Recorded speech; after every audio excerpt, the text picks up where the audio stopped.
Okay, Linda Zinsky here, and we're going to go over the bones of the appendicular skeleton. I have a separate video on the bones of the axial skeleton.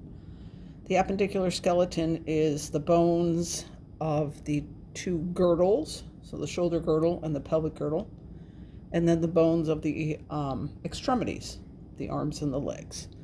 So we're going to start with what we call the pectoral or shoulder girdle.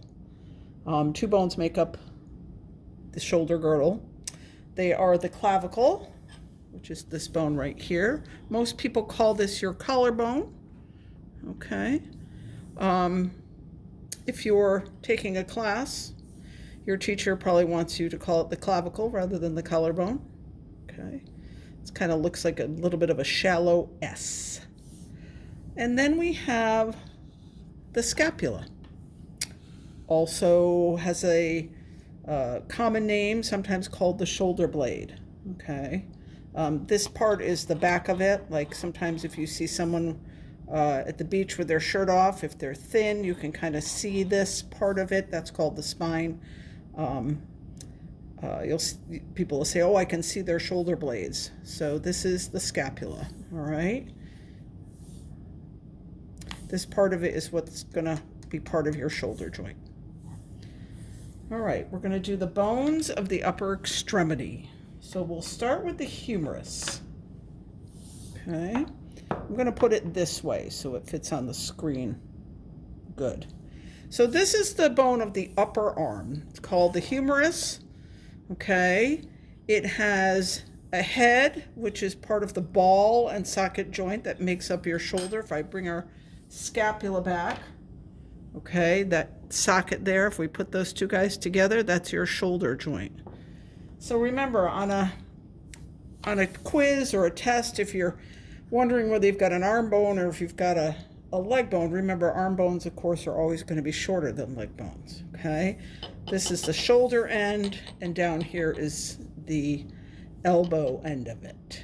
Okay, I'm just going to set that up a little bit while I bring in the bones of the forearm, because I want to show you how the elbow works. So there are two bones in the forearm. They are actually easy to tell apart, okay, even though they're both about the same length, but they have features on them that help you to be able to tell which one is which. So this bone is called the ulna, okay, and I always say to my students, you'll know it's the ulna because you'll see the U. Ulna. Okay, so look for that, and that's the ulna. Now that actually is the bone that is going to articulate or join with the humerus, and this is actually your elbow joint right here. The other bone in the forearm is this one, and that's the radius.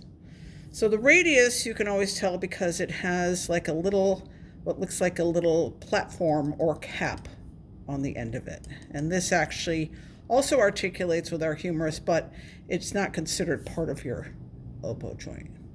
Okay, so those are the bones of the arm and the forearm, and then let's take a look at the wrist and the hand. Okay, so this is our wrist and hand, and on most quizzes, tests, exams, the hands are articulated. In other words, the bones are all joined together. We're not trying to make you like figure out what this little tiny bone is sitting all by itself. So here we have what is known as the wrist, but these are called carpals.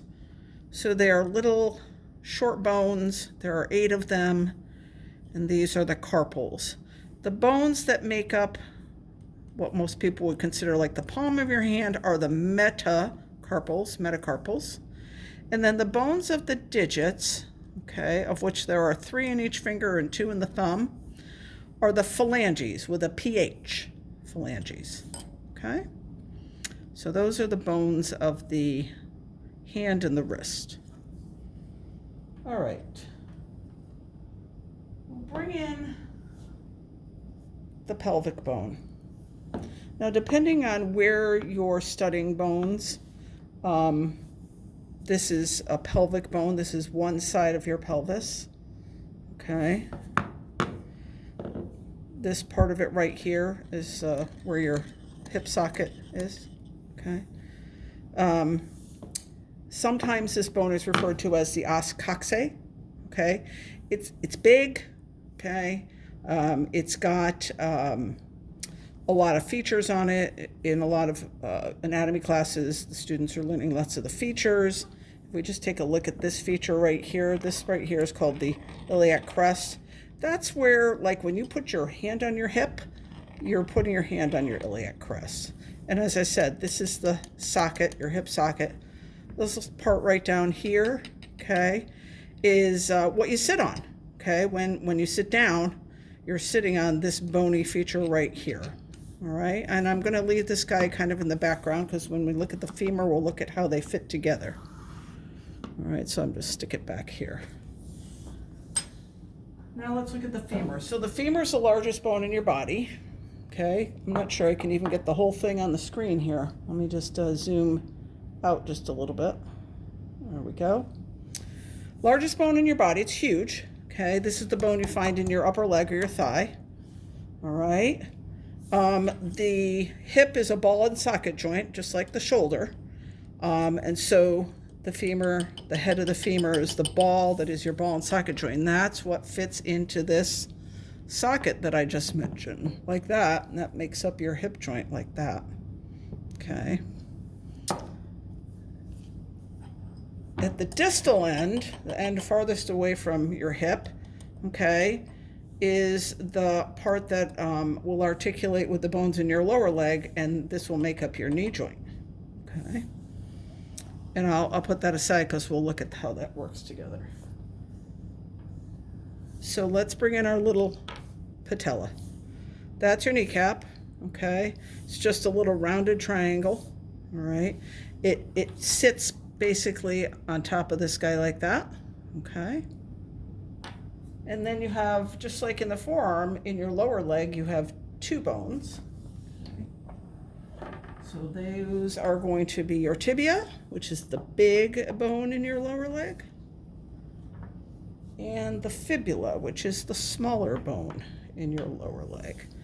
So the tibia, remember, is going to be big, heavy, all right?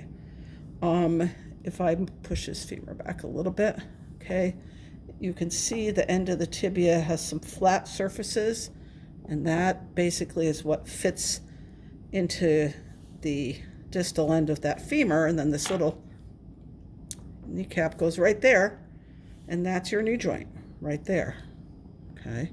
So remember, the tibia is big, okay? It's on the inside of your lower leg. The fibula is a little small, thin bone, and that is always on the lateral or the outside of your lower leg, okay? These little ends that are rounded, okay, are when you reach down, you touch what people would call your ankle bones. That's what you're touching, all right? And then we'll look at our foot, which is, you know, set up similar to the hand, a little bit different because it's used for something different. Clunk, clunk. So here's our foot, okay?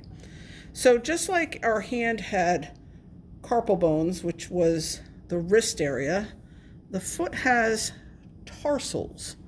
So again, we have these short bones, they're very chunky. All of these are called the tarsals, okay? This is your heel bone here, all right? And then in the hand we had metacarpals, but in the foot we have metatarsals. So this makes up the body of your foot, basically, these guys. And then again, all the digits are phalanges.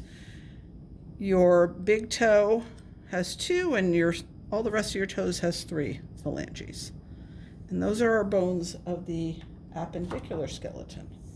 So hopefully you find both of these videos helpful.